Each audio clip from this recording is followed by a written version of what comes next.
Hi guys, today I'm going to show you how to do an easy Glinda hairstyle from Wicked. This is perfect for Halloween. We're going to start by curling the hair, so take large sections and wrap these around a curling tong.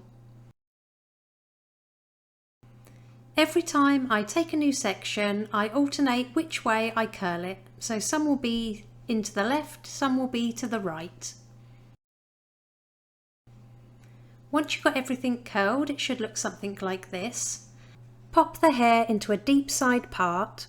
Starting on the side with the most hair, I'm going to take a small chunk of hair right near the part, and I'm just going to give this a couple of twists and hold it against the scalp. Next, slip a bobby pin through the centre of that twist so you can't see it.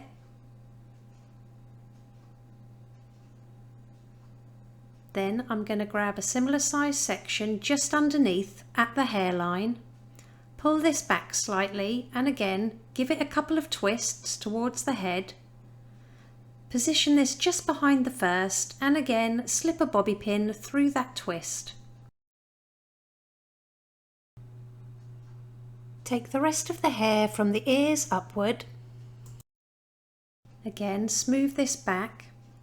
And we're going to twist this a few times, bringing it round towards the back of the head.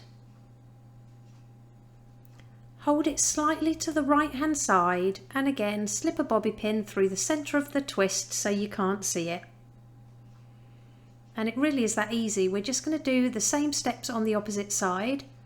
So take a section near the part, give it a couple of twists and secure.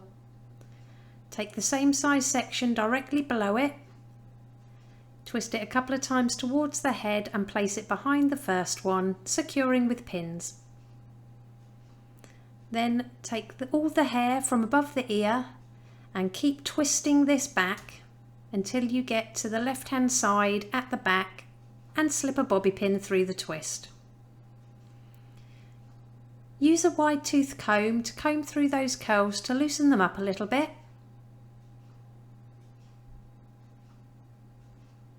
And it really is that easy. Here's the finished look.